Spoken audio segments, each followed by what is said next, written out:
Hey guys, tonight we're setting the table for something a little different. Imagine it's late, you've dimmed the lights, maybe you've got a cup of tea you'll forget to finish, and now you're here, letting me drone gently in your ear. That's right.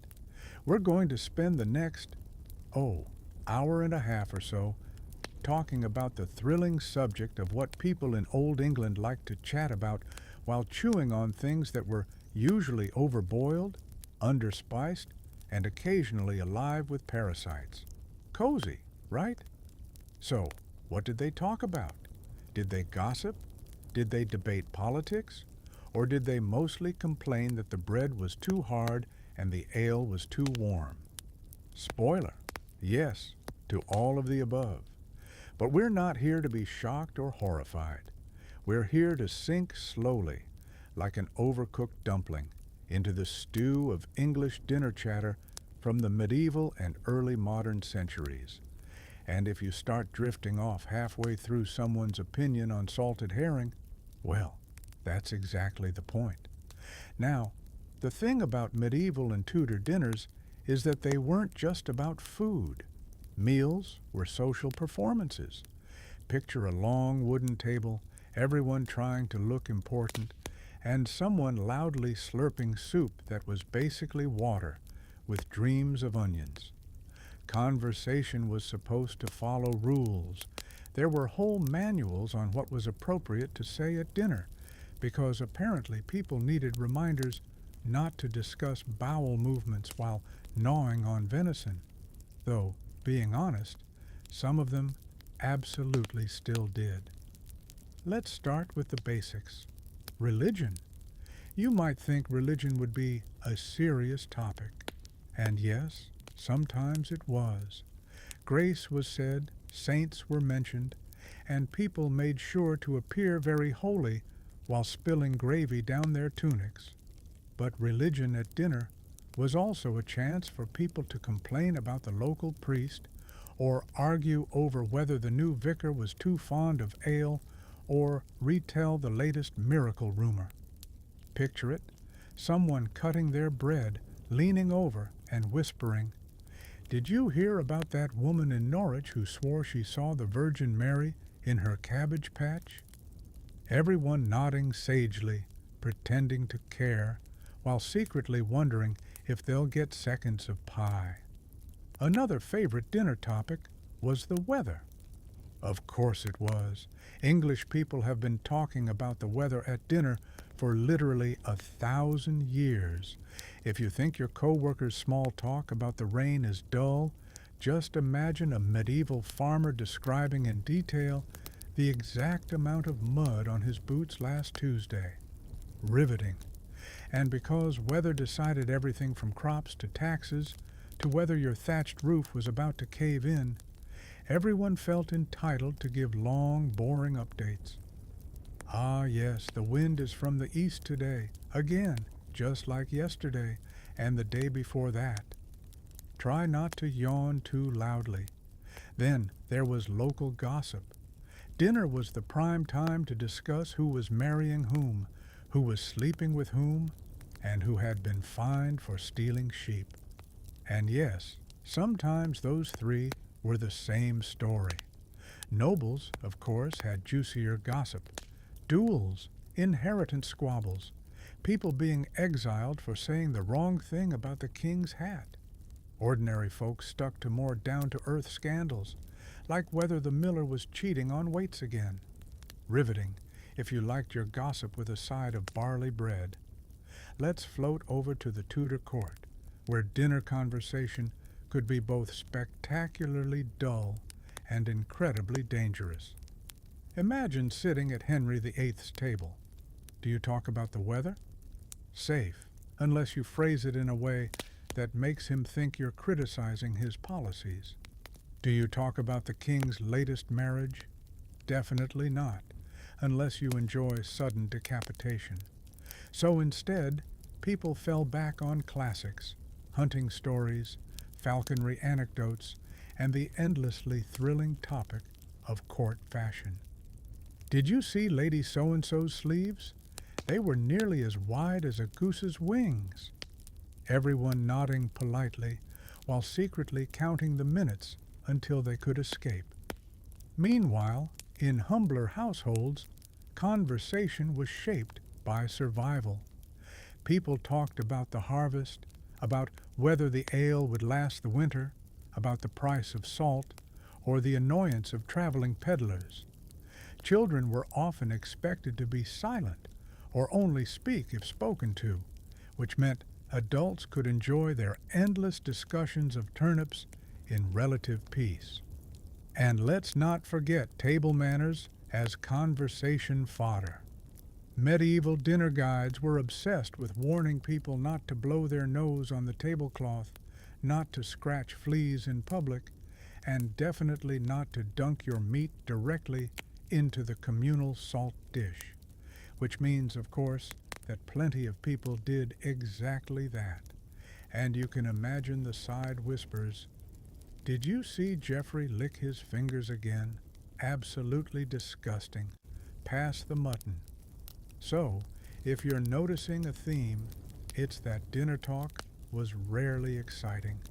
It was ordinary, repetitive, occasionally snarky, and filled with more etiquette anxiety than actual joy, which honestly makes it perfect bedtime material.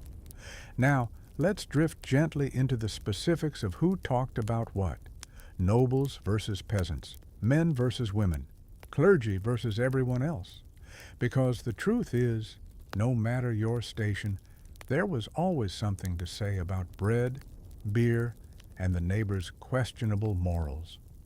All right, still here? Good. If you've already half dozed off, that's fine too.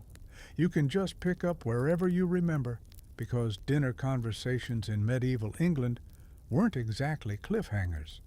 They were more like a long, slow drizzle of words, the kind that lulls you if you listen too long. So let's slide back a few centuries into the high Middle Ages.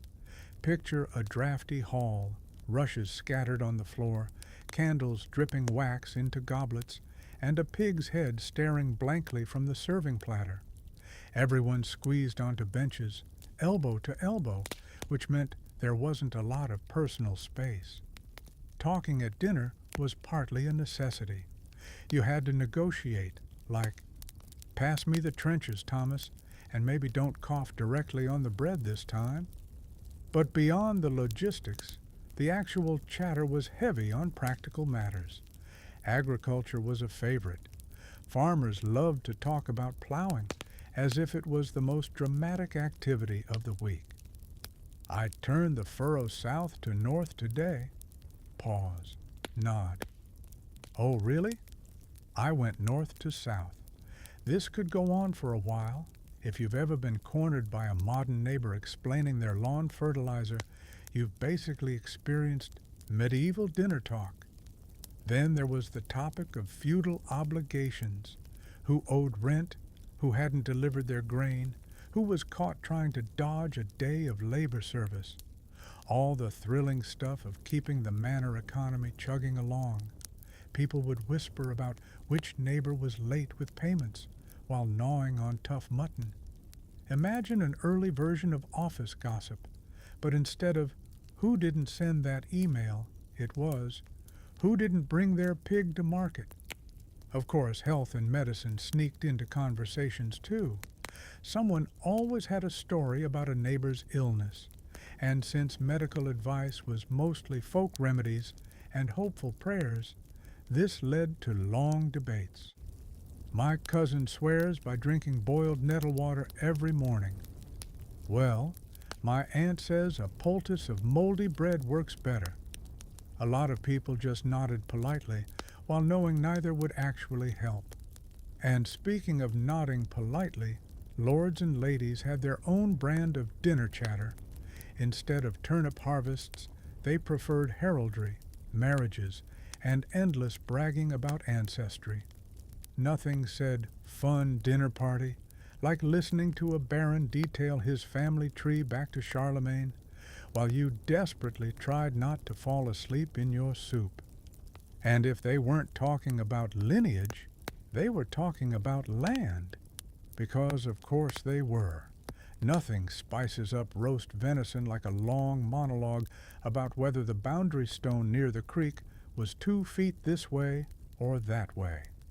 Now, medieval religious households, monasteries, convents, had an entirely different dynamic. Monastic meals were famously quiet, but that didn't mean there was no conversation at all. Instead of chatting across the table, one monk would usually read out loud while the others chewed. Imagine trying to enjoy your cabbage soup while someone drones on about the life of a saint, or worse, the list of abbey expenses. In some monasteries, the reading was intentionally boring, to keep the mind humble and focused on obedience, which honestly makes them the original sleep podcasts. Back in the secular world, another reliable subject was court cases and punishments. People loved to recount the latest scandal from the manor court. Who was fined for brewing weak ale? Who got caught cutting wood from the wrong forest? Who tried to sneak an extra loaf of bread past the reeve? Dinner conversation often doubled as public shaming. Oh, did you hear John the Cooper was fined again? Yes, for watering down his beer. Again. Everyone chuckles, then sips their own mug of very watery ale. Let's not forget the noble art of complaining. Medieval people adored grumbling about taxes, tolls, rents, and the high price of salt. Salt was ridiculously expensive, so naturally it came up at dinner constantly. "Can you believe how much the Lord charges for a pinch of this?" someone would mutter, while dunking their meat in the communal salt bowl anyway. By the late medieval period, manners manuals started circulating, little guides telling people what not to talk about at the table, which of course tells us exactly what people were talking about. Bodily functions were apparently a popular subject. There are repeated warnings not to discuss burps, gas, or digestion while eating. And the more manuals warned, the more you realize that, yes, some guy named Walter definitely kept making jokes about beans in the refectory. So overall, dinner chatter in the Middle Ages was not about grand battles or sweeping romances. It was about mud, bread, neighbors, and taxes. Reassuringly boring, perfectly mundane, and exactly the kind of thing you can let wash over you while drifting off. Let's float forward now, gently, into the Tudor and Elizabethan era. Because if you thought medieval dinner talk was dull, wait until you hear how people tried to sound clever under Henry VIII without losing their heads. All right, let's pull up a chair in the Tudor era. By this point, dinner in England had gotten a little fancier. Forks were still basically optional. Most people still preferred the time-honored method of stabbing food with a knife and then hoping gravity would do the rest. But the food itself was becoming more elaborate, and naturally the conversations tried to keep pace. At Henry VIII's court, dinner talk was basically a survival exercise. Everyone knew that if you said the wrong thing, you might not finish dessert before losing your head, literally. So what did people talk about? The safest options were hunting, falconry, and the weather. Always the weather. You could never go wrong with, "Oh, my lord, the skies were terribly gray today." Gray skies were neutral. They weren't Catholic or Protestant. They weren't flattering or insulting. And they weren't about Anne Boleyn's latest outfit. Gray skies just were. Fashion was another staple, though again with caution. Nobles loved to dissect the latest sleeve size or headdress angle, and it was a good way to flatter someone without sounding too obvious. But you had to tread lightly. Compliment the Queen's gown? Wonderful. Accidentally suggest her pearls looked fake? Congratulations, you're tomorrow's entertainment at the Tower. For the Tudors, food itself became part of the conversation, Exotic spices, sugar sculptures, bizarre meat pies, all were worthy of lengthy commentary. Ah, this peacock pie is delightful. Yes, the feathers are especially convincing. The goal was to sound sophisticated, even if you were secretly praying the cook had roasted something all the way through this time. Remember, food safety was not exactly guaranteed, and nothing killed the dinner mood like a bad case of dysentery. Meanwhile, in less royal households, the chatter was more down to earth. Guild members in towns might talk shop, literally. Carpenters compared wood prices, tailors grumbled about cloth shortages, bakers complained about flour quality. Dinner in a middle-class Tudor home often sounded like a particularly tedious business meeting. And of course they complained about taxes. Taxes never went out of style. Another safe Tudor dinner topic was pageantry and theater. With the rise of plays, especially under Elizabeth, people loved to recount what they'd seen at the local performance. Imagine someone halfway through their boiled mutton retelling Hamlet's soliloquy in excruciating detail. Dinner and a recap, Tudor style. Religion, of course, hovered over everything, but you had to be very, very careful. In Henry's time, being too Catholic or too Protestant at dinner could land you in serious trouble. So people developed the art of vague religious chatter. Lots of, "Yes, the Lord is most merciful," without specifying which doctrine you were actually supporting. Safer that way. And then there was Elizabeth I. Eating at her table was not just dinner. It was a stage play. She controlled the mood, and everyone else followed. The conversation flowed around her interests, which could range from poetry to politics to whether someone's ruff was properly starched. People flattered her endlessly, because of course they did. Imagine sitting there, chewing on your capon, while someone across the table launches into a long speech about how radiant the Queen looks under candlelight. Everyone nods, everyone smiles, and everyone secretly wonders if there's enough pie left for seconds. In country homes, things stayed simpler. Families talked about crops, gossip about neighbors, and who was courting whom. Courtship, by the way, was a favorite Tudor dinner topic, both noble and common. Nobles obsessed over alliances. Commoners just wanted to know who was sneaking out at night. Either way, it spiced up the turnips. And let's not overlook Tudor table manners manuals. These became increasingly fussy, which tells us people were constantly breaking the rules. Do not talk with your mouth full. Do not use your knife to scratch your head. Do not belch directly at the lady beside you. All of which suggest, of course, that these things happened often enough to be worth mentioning, and if someone broke etiquette, you can bet the dinner talk afterward was all about it. So, the Tudor dinner table was a blend. Nervous flattery, safe small talk, awkward silences, and endless commentary on food and clothes. Not exactly riveting, but it kept people alive and relatively unscathed. And if you're already drifting off just imagining yet another long monologue about sleeve widths, well, that's the Tudor vibe working perfectly. Now, let's slide gently into the Stuart and Georgian periods, where dinner conversation stretched on even longer, fueled by wine, coffee, and the new hobby of pretending to be witty. Spoiler, they weren't always witty. So, we've nibbled through the Tudors, and now it's time to saunter into the Stuart era, early 1600s England.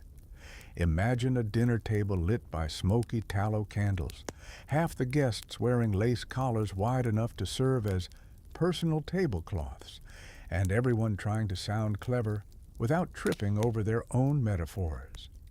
Conversation at Stuart dinners was a bit like theater. People still remembered how Elizabeth's court worked. Flatter the monarch, quote poetry, maybe toss in a Latin phrase if you wanted to look smart. But under the Stuarts, especially James I, things got a little weirder. James was notorious for going off on long, rambling monologues about theology, hunting, or how people should properly treat him as God's chosen king. Imagine sitting there, halfway through your roasted goose, while the king explains, for the 15th time, how divine right works. You just nod, chew politely, and hope dessert comes soon. Outside the royal table, conversation was shaped by politics and religion, because of course it was. Civil war was brewing. People were arguing about the power of Parliament versus the king, and Protestants and Catholics were glaring at each other across their trenchers. But even then, much of the talk was still everyday stuff. How's your harvest? What's the price of wool this week? It's comforting, in a dull sort of way, to realize that even on the brink of national crisis, people were still mostly concerned with sheep. Then came the Restoration, and suddenly dinner talk got a little livelier. Charles II loved a good party, and his court followed suit. Banquets turned into long evenings of eating, drinking, flirting, and gossiping. The chatter was lighter, more scandalous, more about who was sleeping with whom, which, at Charles's court, could take hours to list. Imagine people sipping wine, whispering about mistresses, and making wry comments about powdered wigs that were large enough to host their own small ecosystems. By the Georgian era, dinners got even longer and louder. Formal dinners could stretch for hours with multiple courses, toasts, and endless conversation. Coffee and tea had arrived along with the Enlightenment, which meant people fancied themselves philosophers. Picture a candlelit room full of powdered wigs, everyone sipping claret and trying to sound profound. The topics? Science, literature, history, and of course, politics. But the actual delivery? Long-winded, pompous, and usually more boring than brilliant. In fact, one complaint from the period is that dinner talk became too showy. People tried too hard to be witty, turning every subject into a debate or a display of knowledge. If you've ever sat through a dinner where someone insisted on explaining their favorite TED Talk, congratulations. You've basically been to an 18th century supper. Not that gossip disappeared. Oh no.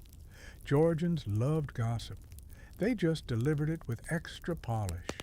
Instead of blurting out, "Lord so-and-so had an affair," they'd dress it up. "It has come to my attention that Lord so-and-so has taken a special interest in Lady whomever." The subtext was clear, but the delivery was smoother. Meanwhile, among the middling classes, talk leaned heavily on commerce.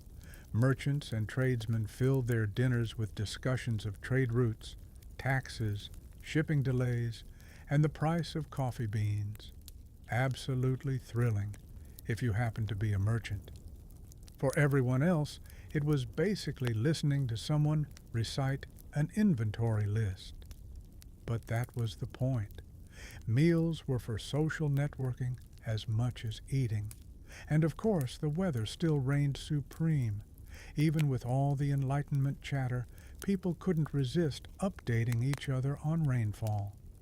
Dinner guests in 1750 could spend 10 minutes debating whether the season had been wetter than usual, all while picking at boiled beef.